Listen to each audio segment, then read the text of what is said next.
오늘 말씀의 제목은요, 나는 지금 무엇에 집중하고 있나요?입니다. 최근 우리 사회를 뒤흔드는 이슈 중에 아주 중요한 게 하나 있죠. 무엇이 있을까요? 관심사가 다 다를 수 있겠지만 오늘 같은 경우에는 미 대선이 그죠? 사람들의 초미의 관심사였습니다. 최근에 우리나라뿐만 아니라 전 세계를 강타하고 있는 큰 이슈 중에 하나는 AI입니다. AI 인공지능을 이야기하는 거죠. 지난달에 세계적인 IT 기업의 CEO가 인공지능 윤리에 관한 국제 컨퍼런스에서 아주 충격적인 발언을 남겼는데요. 그는 이런 말을 했습니다.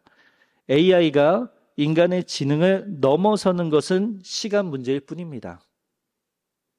AI가 인간의 지능을 뛰어넘는 것은 사람들이 상상하는 아주 먼 시간이거나 그럴 일이 전혀 없거나 그런 게 아니라 아주 빠른 시일 안에 사람들이 생각지도 못한 시간 안에 인간을 뛰어넘는 AI가 개발될 것입니다.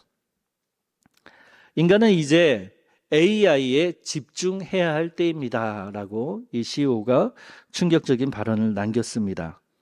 이 발언은 전 세계적으로 큰 반향을 일으켰고 AI에 대해서 빠른 발전에 대해서 우려하는 목소리들이 더욱 커져갔습니다. 앞으로의 미래가 우리가 잘 알고 있는 영화, 미래 영화 하면 인공지능 하면 휴머노이드 하면 뭐 생각나는 영화들 많이 있으시죠. 어떤 분들은 블레이드 러너를 생각하시는 분도 있고 어떤 분들은 터미네이터를 생각할지도 모르겠습니다. 그런데 이미 인공지능 개발에 참여하고 있는 학자들은 공통적으로 이야기하는 것이 그런 미래가 반드시 올 가능성이 높다라고 이야기하는 사람들이 점점 늘어가고 있습니다. 그리고 우리는요, 틀림없이 앞으로 20년 뒤에는 자율주행 버스와 그리고 자율주행하는 자동차, 그리고 하늘에는 드론 택시가 날아가고 있을 겁니다. 공상과학 영화에나 등장했을 법한 장면들이 우리가 여기 뭐 20년 넘게 안 사실 분 안 계시잖아요. 그죠? 20년 안에 우리가 그런 미래를 볼지 모르겠습니다. 어느 세기보다 어쩌면 인류의 역사상 가장 빠른 혁명을 일으켰다는 산업혁명과는 비교도 안 되는 예측 불가능한 미래가 우리 앞에 다가오고 있습니다. 그래서 교회 안에서도 세미나할 때 뭐 AI, 인공지능, 그리고 메타버스 라고 주제로 해가지고 강의도 많이 했잖아요. 교회 안에서도. 이런 이슈들을 보면서 많은 생각들을 하게 됐어요. 사실 AI가 우리와 너무나 가까이 이제 다가온 걸 느껴요. 마트를 이용할 때도 음식점을 이용할 때도 이 AI 기술을 접목해서 누구나 이제 사용할 수 있게 됐어요. 뭐 예전에는 이제 점원들이 없이 사람이 앞에 있는 그 자동 시스템을 이용해서 주문하거나 이런 것 하면 어르신들이 힘들 거다. 마트 이용도 어려울 거다라는 이야기를 많이 했잖아요. 그런데 지금은 어떻습니까? 이젠 거의 자리를 잡았어요. 심지어 잘하는 어르신들이 등장하기 시작했습니다. 오히려 젊은 사람들을 가르쳐주는 어른이 등장할 정도로 우리는 빠르게 변화하는 시대 가운데 살아가고 있습니다. 근데 그러다 보니까 제가 생각해 보니 어느 하나 집중하기 힘든 우리가 뭐 하나 마음을 한 곳에 집중하여 살아가기 힘든 시대를 살고 있다는 생각이 들었습니다. 그렇다 보니 요즘 책 한 권 들고 다니는 사람 거리에서 찾기 쉬운가요?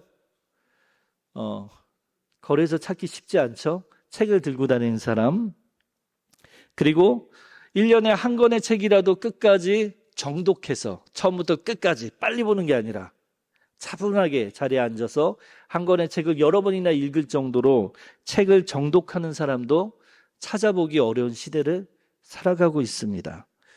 우리는 이런 시대 속에 정말 중요한 것을 놓치면 안 되겠다라는 생각이 들었습니다. 그것은 우리가 그리스도인이라는 사실입니다. 빠른 세상 속에서 하나님과의 친밀함을 놓친 채 바쁘게만 살면 우리의 영적 생명은 점점 고갈될 것입니다. 사실 목회자인 저희도 자칫하면 그럴 수 있거든요. 저 같은 경우에도 이미 태블릿 없으면 목회의 전반적인 일들을 하지 못할 정도로 많이 의지하고 있고 도움을 받고 있어요. 그런데 이 태블릿을 가지고 목회하는 데 전념하기보다 다른데 뭐 유튜브 영상을 시청하거나 뭐 다른 것에 집중한다면 어떻게 될까요? 점점 하나님과 더욱 가까이 친밀함을 가지고 훈련해야 할 지도자가, 영적 지도자가, 그리고 한 명의 성도가 점점 하나님하고의 거리가 멀어진다면 그가 하나님 앞에 바로 설 수 없으므로 바른 말씀도 전할 수 없고, 그리고 온전히 영적인 기도도 하지 못하게 될 겁니다. 아마 성도님들이 눈치채기 전에 이미 자기 자신이 그것을 느끼게 될 거예요. 그것이 저에만한 이야기인가요? 우리 모두의 이야기인 것 같아요.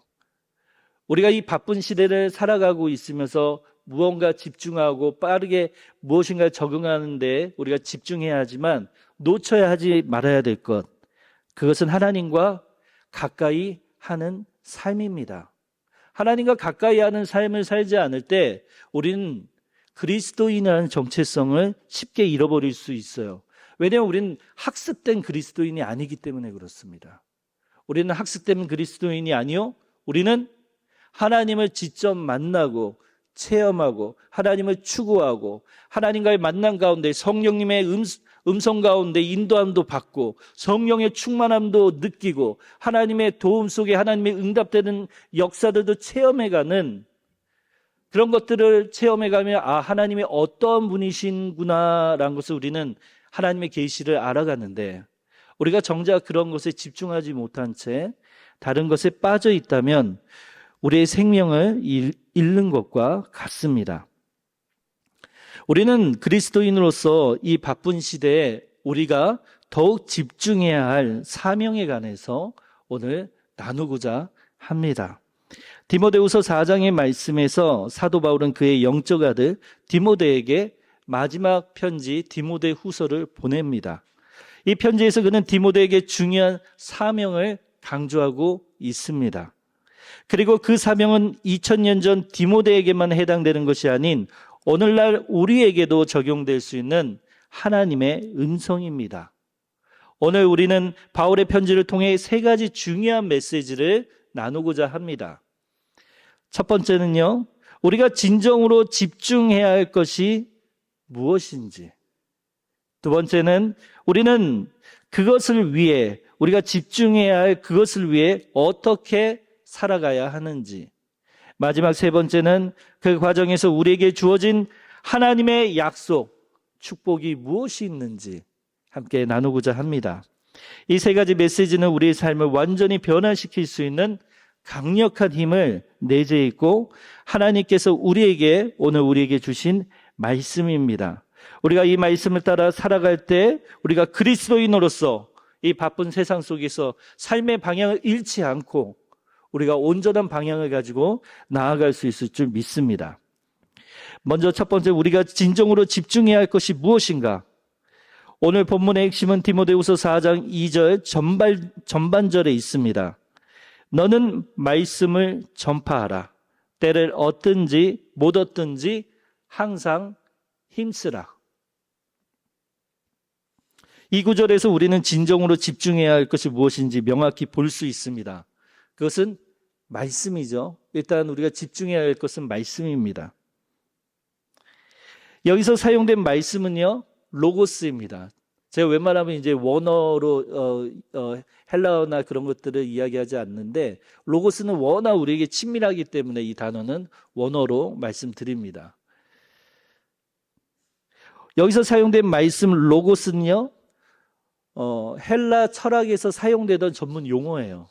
원래 기독교에서 사용하던 용어가 아니고 그 당시에 헬라 문화권에서 헬라 철학에 이용되던 이성과 어떤 진리, 이런 것들을 의미하는 어떤 로고스란 단어가 있었습니다. 그런데 이 로고스란 단어를 차용한 거예요. 가져온 거예요. 왜 가져왔을까요? 그 당시에 유대인, 헬라 문화권에 살고 있는 유대인들이 많이 있었거든요. 그들의 이해를 돕기 위해서, 그리고 이방인들에게 그들이 이 로고스란 의미를 잘 이해할 수 있도록 그들이 이해할 수 있는 언어를 차용한 겁니다. 신약 성서에서 로고스, 이 말씀은 하나님의 계시된 뜻, 하나님의 계시된 뜻, 그리고 예수 그리스도 자체를 의미하고 있어요. 그리고 마지막으로는 복음의 메시지를 의미합니다. 요한복음 1장 1절에서 유명한 말씀이 있습니다. 태초에 말씀이 계시니라. 누굴 이야기하고 있는 거죠? 성육신하신 예수 그리스도를 이야기하고 있는 겁니다. 그 말씀이 바로 오늘 우리가 읽은 디모데후서 말씀의 동일한 로고스입니다. 따라서 바울이 디모데에게 말씀을 어떻게 하라고 그랬죠? 전파하라고 했죠. 말씀을 전파하라고 한 것은 세 가지 의미가 있는데요. 첫 번째는 하나님의 계시된 뜻인 성경을 전하라는 거예요. 하나님의 뜻이 명확하게 어디에 계시되어 있습니까? 하나님이 손수 쓰셔서 기록된 책이 있죠. 성경입니다. 성경이 곧 하나님의 계시고 하나님의 뜻이죠. 하나님의 뜻인 계시인 성경을 전하라는 거예요. 두 번째는 그 말씀 자체이신 예수 그리스도를 전하라는 겁니다. 예수 그리스도.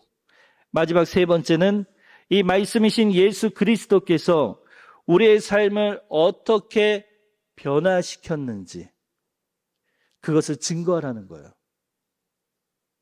곧 다시 얘기하면 하나님의 말씀인 성경을 통하여 말씀 자체이신 예수 그리스도를 전하고 예수 그리스도를 통하여서 우리의 삶이 어떻게 변화되었는지 그것을 증거하는 것, 그것이 말씀을 전파하는 것이라고 이야기하는 겁니다. 예를 들어 우리가 하나님은 사랑이시라라는 말씀이 요한일서 4장 8절에 있죠. 이 말씀을 전할 때 단순히 이 구절을 읽는 것으로 그치는 것이 아닙니다. 하나님은 사랑이시라. 이 사랑이 예수 그리스도를 통해 어떻게 구체적으로 나의 삶에 나타났는지, 그리고 이 사랑이 오늘 우리의 삶을 어떻게 변화시키는지를 함께 전하는 것이 말씀 전파하는 것이란 겁니다. 이것이 바로 하나님의 살아있는 말씀 로고스를 이해하고 이 로고스를 전파하는 그리스도인의 방법입니다. 사랑하는 성도 여러분, 말씀 자체이신 예수 그리스도께서 우리의 삶을 어떻게 변화시켰습니까? 말씀 자체이신 예수 그리스도께서 어떻게 나를, 그렇게 고집센 나를, 완고한 나를, 누구도 변화시킬 수 없는 나를 이렇게 변화시켰습니까? 예수 그리스도의 능력이 어떻게 나의 삶을 지금도 변화시키고 있습니까? 지금도 예수 그리스도의 능력을 체험하며 나를 변화시키는 예수 그리스도를 만나고 있나요? 예수 그리스도께서 지금 나에게 얼마나 큰 기쁨이며 내 생명보다 귀한 분인가, 그것을 한없이 느끼고 있습니까? 우리는요, 복음을 전한다라고 할 때, 말씀을 전한다고 할 때 타자만을 생각할 때가 너무 많아요. 그러니까 우리가 전도를 할 때 가장 두려워하는 건 누구입니까? 상대방이에요. 전도하러 갈 때 늘 신경 쓰는 건 상대방입니다. 하지만 진정 말씀을 전하는 것은 타자, 상대방이 이기 전에 나를 바라보는 게 전도입니다. 내 안에 이 말씀이 얼마나 능력으로 체험되어지고 경험되어지고 증거되어지고 있는가. 정말 예수 그리스도 없이는 난 살 수 없는가? 나는 교회를 떠나서 정말 살 수 없는 존재인가? 내가 교회 나오지 않아도 잘 살 수 있는 존재 아닐까? 예수 그리스도 없어도 나는 이 땅에서 그냥 우리 가족들과 그냥 잘 살지 않을까? 아닙니다, 주님. 아닙니다, 주님.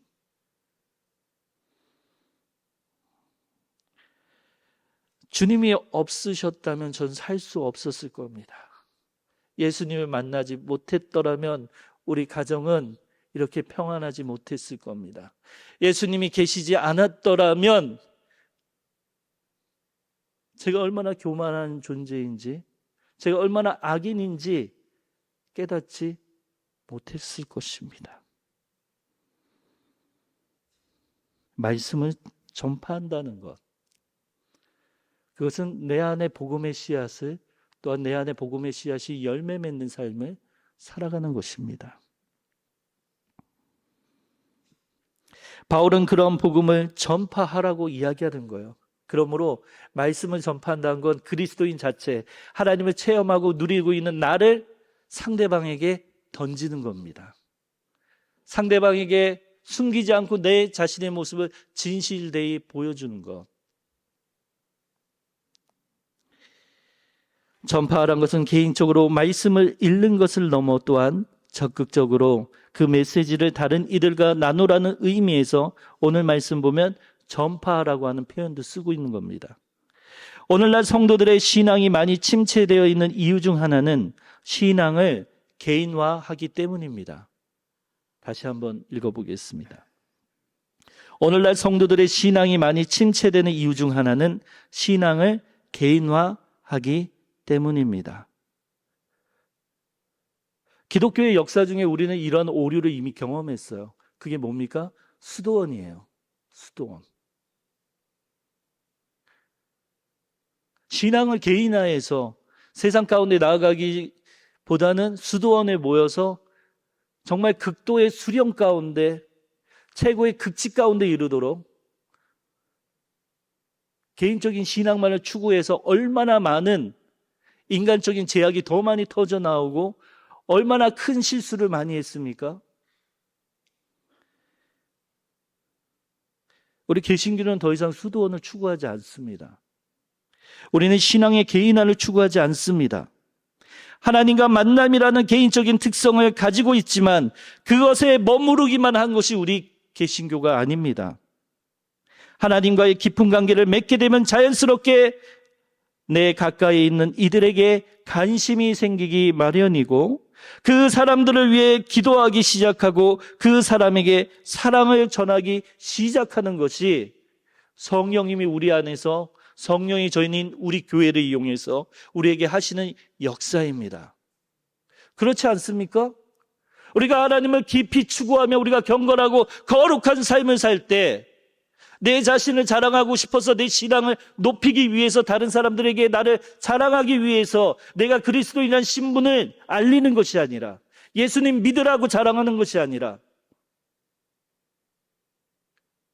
하나님을 깊이 만나고 내가 죄인인 것을 깨닫고 죄인인 나를 구원해 주신 그 하나님에 감격하여 하나님이 나를 이렇게 비참한 나를 구원하셨는데 어찌 다른 영혼도 구원하지 못하실까? 하나님이 나를 사용해 다른 사람도 구원하기를 간절히 바라는 마음, 하나님을 사랑하는 마음, 내 가까운 이웃을 사랑하는 마음, 지인들을, 가족들을 사랑하는 마음, 이것이 하나님이 우리 안에 일으키는 자연스러운 영적인 역사의 흐름입니다. 2절에서 바울은 또한 이야기합니다. 때를 얻든지 못 얻든지라는 표현에 우리 주목해 봅시다. 이 표현은 문자적으로 적절한 때이든지 부적절한 때이든지를 이야기하고 있는 거예요. 누가 이런 생각을 할까요? 바로 자기 자신. 자기 자신이 판단할 때 적절한 때이든지 부적절한 때인지 우리는 늘 판단을 하는 삶을 살아갑니다. 이 타이밍에 이걸 해도 돼야 될지 하지 말아야 될지. 심지어 우리는요, 말씀을 집중하고 그것을 전하는 일이 상황과 환경에 좌우될 수 있다고 생각합니다. 내 상황과 환경이 지금은 전도할 때가 아니다, 말씀을 전파할 때가 아니라고 한다면 지체 없이 내 자신이 전도한 일을 지연시킵니다. 바울은 이야기합니다. 우리가 말씀에 집중하고 그것을 전하는 일이 상황과 환경에 좌우돼서는 안 된다. 우리가 전도하는 일이, 하나님의 말씀을 전하는 일이, 영혼을 구원하는 그 일이 나의 개인적인 생각에 의하여, 판단에 의하여 상황과 환경에 좌우돼서는 안 된다. 이것이 하나님의 말씀입니다. 우리가 말씀에 집중하고 그것을 전하는 일은 우리의 상황과 환경에 좌우돼서는 안 됩니다. 제가 질문 하나 드리겠습니다. 이 세상에 그리스도인은 대강 교인들 뿐입니까? 이 안양 지역에, 이 간양동 지역에 예수 그리스도를 믿는 사람은 대강교회 뿐입니까? 대답해 주세요. 죄송하지만. 대강교회 뿐입니까? 감사합니다. 하나님께서 적극적으로 환경과 상황에 좌우되지 말고 예수님을 전하라고 하는 것은, 그 지상명령은 대강교회에만 주신 말씀인가요? 감사합니다. 다시 한번 질문합니다. 주님이 다시 오겠다라는 긴급한 심판과 구원의 약속은 교회마다 시기가 다를 수 있습니까? 감사합니다. 점점 불길한 느낌이 드시죠? 뭔가 궁지에 몰린 것 같죠? 딱 걸리셨어요. 주님이 다시 오겠다는 긴급한 심판과 구원의 약속은 교회마다 시기가 다르지 않습니다. 이 세상에 그리스도인은 우리만 있는 것이 아닙니다. 예수님을 믿는 우리와 동일한 신앙 고백을 하는 교회들과 성도들은 무수히 많습니다. 그렇다면 우리가 교회와 개인적인 사정으로 말씀을 전하는 일, 전도하는 일을 지체시킬 수 있습니까? 왜 이건 갑자기 왜? 다시 한번 질문합니다. 있는 힘을 다해서 지금 하고 있어요. 다시 한번 외쳐보겠습니다. 예수님을 믿는 우리와 동일한 신앙 고백을 하는 교회들과 성도들은 무수히 많습니다. 그렇다면 우리가 교회와 개인적인 사정으로 전도하는 일을, 하나님의 일을 개인적으로 지체시킬 수 있습니까? 맞아요. 없습니다. 왜냐하면 하나님께서는 그 교회의 상황에 따라, 개인의 사정에 따라 예수님의 오심이 그 시기가 다르지 않기 때문에 그래요. 동일한 시간에 예수님은 도적과 같이 이 자리에 오셔서 심판자로, 구원자로 서신다고 하셨어요. 하나님의 심판과 구원은 아주 임박한, 아주 긴박한 일입니다. 그러므로 복음을 전하는 일, 말씀을 전하는 일, 내 자신을 말씀 가운데 새롭게 하는 일을 결코 스스로 지체하는 것, 그런 삶을 하나님이 원하시지 않는 겁니다. 지금 당장 우리 자신을 복음 가운데 변화시키고, 복음 가운데 예수 그리스도를 기이 여기고, 거룩과 경건의 삶 가운데 내 자신과 주변에 있는 영혼들을 위해 뜨겁게 애타게 기도하며, 내 자신을 복음화하며 그들을 위하여서 복음을 전파하는 그 일을 지금 당장 행해야 합니다. 그렇기 때문에 우리가 교회인 겁니다. 야고보서 1장 22절의 말씀, 너희는 말씀을 행하는 자가 되고 듣기만 하여 자신을 속이는 자가 되지 말라.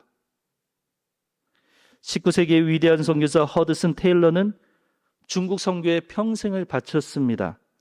그가 남긴 유명한 말이 있습니다. 만약 내가 1000개의 생명을 가졌다면 나는 그것을 모두 중국을 위해 바치고 싶다. 제가 좋아하는 말 중에 하나, 존 녹스가 한 말도 있는데요. 스코틀랜드를 저에게 주십시오. 아니면 저는 죽습니다. 그들이 대단한 사람이었기 때문이 아닙니다. 그들이 예수 그리스도 복음 자체이신 예수 그리스도가 그들의 안에 살아 숨쉬었기 때문에 그렇습니다.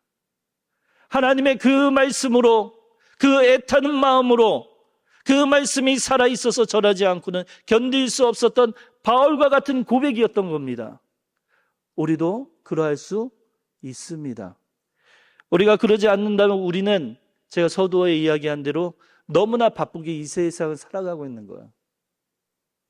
너무나 바쁜 곳에 내 마음을 빼앗기고 하나님과 가까이 하는 삶을 점점 멀어지고 있는 겁니다. 우리가 집중해야 될 것은 예수님을 적극적으로 지금 내 안에 체험하고 가까이 하고 그 예수님 자체이신 말씀을 사랑하는 대상에게 전해야 합니다. 두 번째, 우리는 그것을 위해 어떻게 살아가야 합니까? 우리가 전도에 집중해야 한다는 것을 알았다면 이제 우리는 디모데후서 4장 2절 후반부와 5절을 주목합시다. 범사에 오래 참음과 가르침으로 경책하며 경계하며 권하라. 그러나 너는 모든 일에 신중하여 고난을 받으며 전도자의 일을 하며 내 직무를 다하라. 이 구절들은 우리가 전도를 하는 삶을 살기 위해 어떤 태도를 가져야 하는지 알려줍니다. 오래 참음은 인내, 오래 견딤을 의미하죠. 이는 어려운 상황 속에서도 하나님의 때를 기다리는 소극적인 태도가 아니라, 뒤로 물러나 있는 것이 아니라 적극적인 태도를 의미합니다. 가르침은 교훈, 교리를 의미하고, 이는 단순한 지식 전달이 아니라 삶의 전반에 걸친 영적인 지도를 의미합니다. 경책은 경책, 경계, 권하라, 이 말씀들은 각각 책망하다, 꾸짖다, 격려하다라는 의미를 가집니다. 이는 말씀을 전하는 데 있어서 다양한 접근 방식이 필요함을 우리에게 알려주고 있죠. 5절에 신중하여는 깨어있다, 경계하다라는 의미를 가지고 있고, 우리가 항상 영적으로 깨어 있어야 함을 강조하고 있습니다. 너무 빨리 전했죠? 왜냐하면 앞에 이렇게 하고 뒤에 이제 설명드리려고 해요. 이런 성경의 말씀을 통해서 전도하는 삶을 위해 세 가지 교훈을 우리는 찾을 수가 있어요. 첫째는 인내하며 기다리는 삶입니다. 인내하며 기다리는 삶. 예레미야 선지자의 삶을 떠올려 봅시다. 그는 23년 동안 회개의 메시지를 전했지만 사람들이 그 메시지를 받아들였습니까? 아니요.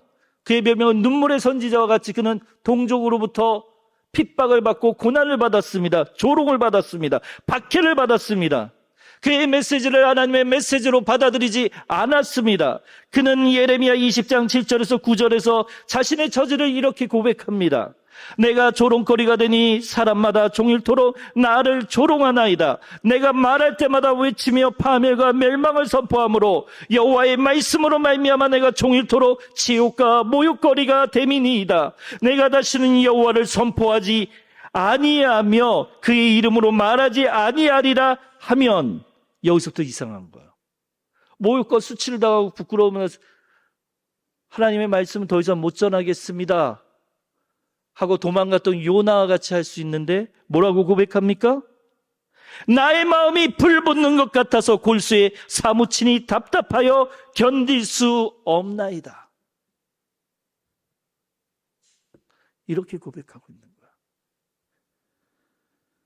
예레미야는 자신의 민족에게 복음을 전하는 것이 오히려 조롱거리가 되었지만 그럼에도 그에게는 말씀을 통한 불타오르는 전도의 심령이 있었습니다. 그의 능력이 아니에요. 하나님의 능력이 부어진 겁니다. 그는 가만히 있을 수 없었고 그 모든 것을 인내하며 복음을 전했습니다. 그런데 우리는 어떠합니까? 내가 어떤 사람인데 내가 복음을 전하고 말씀을 전하는 일에 다른 사람에게 거절당하는 것이 얼마나 나에게 수치스러운 일인지, 내가 경험하고 싶지 않은 일인지, 얼마나 차일피일 미룰 때가 많이 있습니까? 에이, 오늘은 복음은 전하긴 전해야 되는데 말씀을 들었는데, 말뛰기도 어렵고.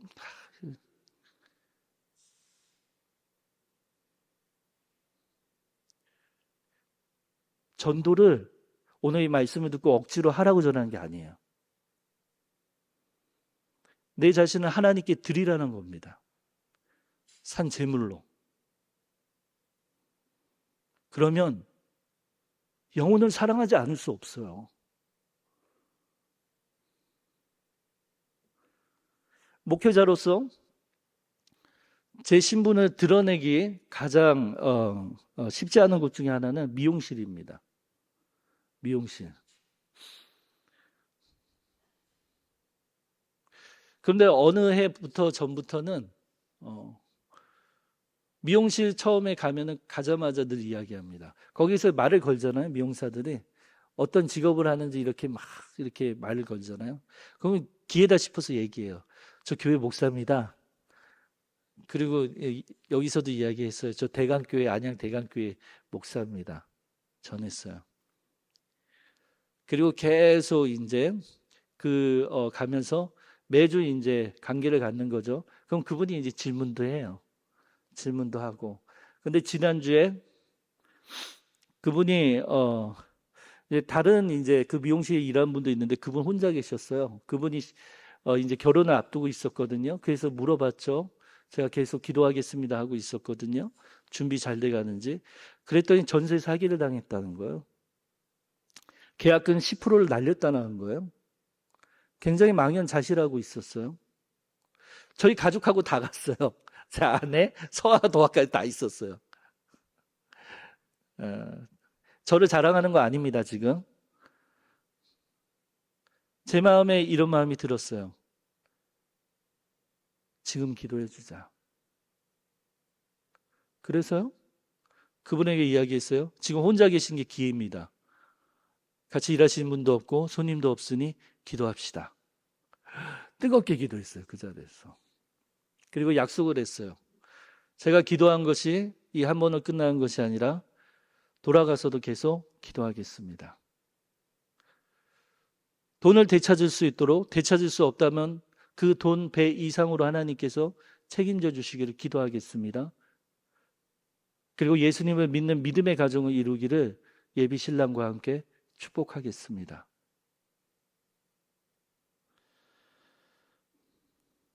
우리의 마음이 건조해 있으면 우리는 전도의 시기를 놓칠 수 있어요. 전도는 내가 하는 게 아닙니다. 복음을 전하는 것은 내 의지로 하는 게 아닙니다. 내가 하나님 앞에 삶을 드리고, 하나님 앞에 시간을 드리고, 하나님 앞에 물질을 드리고, 하나님 앞에 내 전부를 드릴 때 하나님은 나를 사용하시는 거예요. 나에게 용기를 주시고 힘을 주시고 영혼을 사랑하는 마음을 주셔서 그를 위해서 참으로 손을 붙잡게 하시고 같이 마음 아파하게 하시고, 예수님이 어떤 일을 하셨는지, 하나님이 얼마나 놀랍게 삶에 역사하시는지를 전하게 되는 거예요. 그것이 하나님이 하는 일입니다. 둘째, 삶으로 가르치며 이끄는 것입니다. 가르침이 단순한 지식 전달이 아니라 삶의 전반에 걸친 영적 지도를 의미하듯이 우리 삶 자체가 하나님의 가르침이 되어야 돼요. 우리 삶 자체가. 사도 바울은 고린도전서 11장 1절에서 말합니다. 내가 그리스도를 본받는 자가 된 것 같이 너희는 나를 본받는 자가 되라. 내가 그리스도를 본받는 자 같이 너희는 나를 본받는 자가 되라. 바울이 자기 자신을 자랑하는 것을 느껴집니까? 아니요. 하나님을 자랑하고 있는 거예요. 나 와마와낙한 나를, 변화되지 않는 나를 변화시킨 그 예수 그리스도를 봄으로 하나님을 믿으라는 거예요.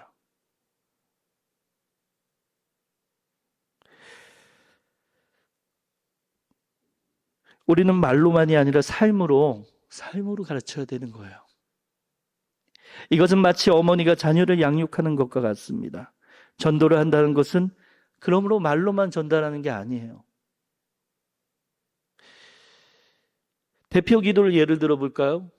대표 기도자가요, 일주일 동안 삶으로 하나님과 함께 살아내지 않고 그 기도문을 간절히 쓰지 않으면 주일날 준비하고 읽는 대표 기도문요, 아무것도 능력도 없는 거야. 우리는 영적인 존재이기 때문에 알 수밖에 없어요. 하지만 대표 기도자가 대표 기도한 것을 너무나 자랑스럽게 여기고 가문의 영광으로 여기고, 하나님이 내 삶에 얼마나 자랑인지 기쁨인지 내 삶을 되돌아볼 수 있는 기회로 여기고, 그 기도의 순서에 맞춰서 내 자신을 하나님께 드리며 그 기도문을 한 절 한 절을 눈물 가운데 회개 가운데 쓴다면 주일 예배가 어떠할까요? 그 한 번의 기도문이 수백, 수천, 수만 번의 믿음의 고백으로서 영적으로 우리 성도들의 마음 가운데 흘러가는 겁니다. 하나님의 인재를 경험하는 거예요.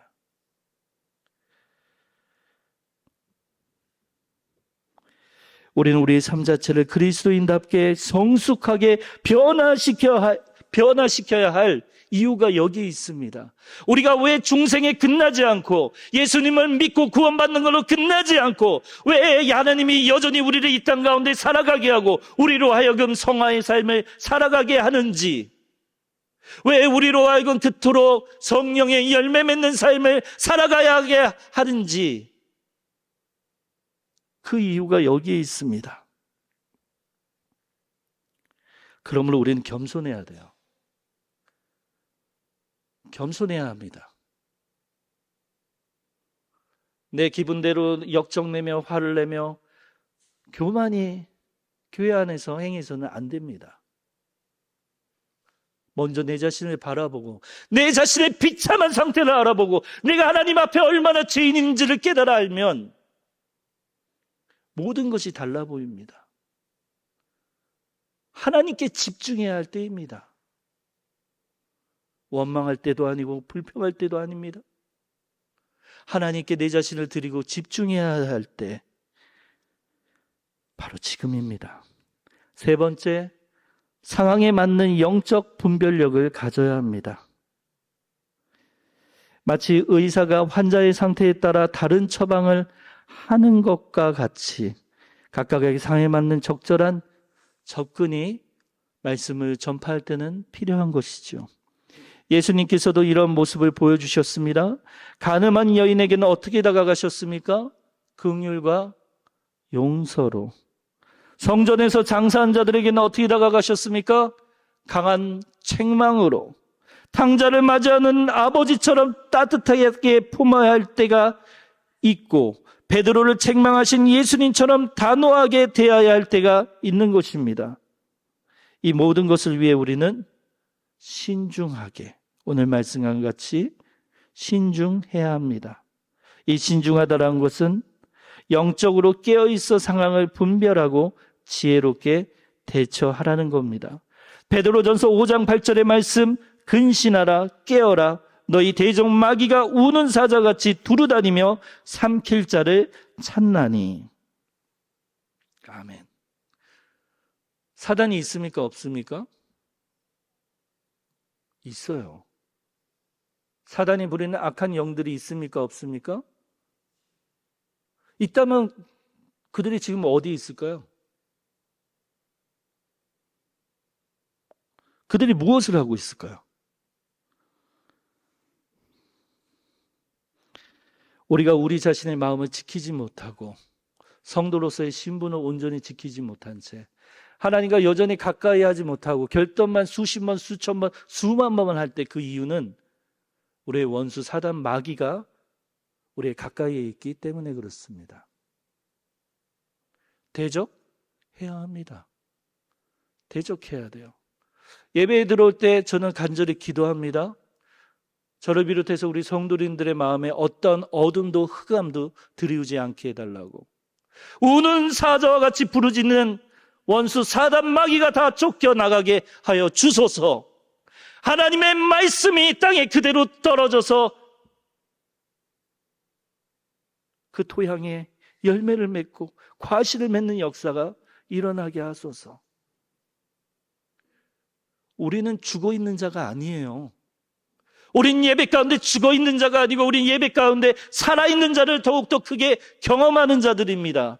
우리는 예배가 하나님을 기쁘시게 하는 일이란 걸 알고 하나님이 주신 그 사명을 다하는데 말씀을 전하는 일을 무엇보다 하나님이 기뻐하신다는 그것을 깨달아 아는 사람들입니다. 오늘 전도 나가는데 그렇게 추운데도요? 이름은 얘기하지 않겠습니다. 우리 전도자라는 우리 여사 장로님과 우리 노 권사님들 뿐만 아니라 우리 열심히 봉사하는 권사님들이 나오셨어요. 오해하지 마세요. 그 시간 안 되는 분들도 있어요. 그런데 열심히 봉사하시는 분들이 더 열심히 주의 사명을 다합니다. 사랑하는 성도 여러분, 하나님이 다시 오신다, 예수님이 오신다 약속하셨어요. 시간이 얼마 남지 않았습니다.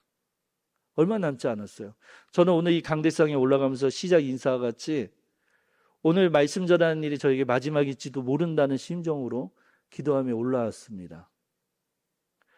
오늘 이 말씀을 통해 한 명이라도 회심하여, 한 명이라도 결단하여, 한 명이라도 하나님 앞에 산제물로 나를 드리겠노라고 성령이 감화되어서 하나님 앞에 나온다면 저는 죽어도 여한이 없겠어요. 제 아내가 들으면 싫어하겠네요. 근데 죽어도 여한이 없겠어요. 대강교회 의인이 어디에 있습니까? 하나님이 대강교회를 살려줄 이유가 어디에 있습니까? 하나님이 대강교회를 부흥해줄 이유가 어디에 있습니까? 시스템에 있습니까? 프로그램에 있습니까? 환경에 있습니까? 아니요. 성도인 우리에게 있어요. 하나님은 오늘도 하나님이 사용하실 의인 그 한 명을 찾고 계십니다. 누가 되겠습니까? 전 간절히 기도해요. 예전에 감히 그렇게 기도한 적이 없는데 저를 개혁의 기수로 사용해달라고. 여러분입니다. 오늘 의인 한 명으로서 나를 불러주셔서 불타는 심령으로 사명을 가지고 주님 앞에 나를 드리며 주님이 주신 그 사명을 기쁨으로 감당할 자가 어디 있습니까? 지금 여기 계신 여러분이에요. 그리고 저입니다. 하나님이 오늘 이 말씀 속에 우리를 그렇게 부르시는 겁니다. 기도하겠습니다.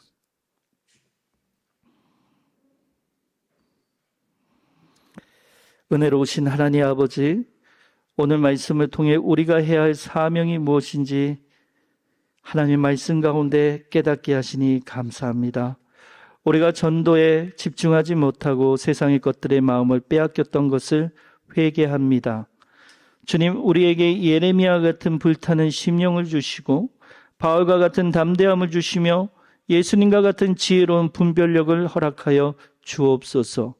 우리의 연약함을 아시는 주님, 우리와 함께 하시고 보호하시며 구원하시겠다는 약속을 주시니 감사합니다.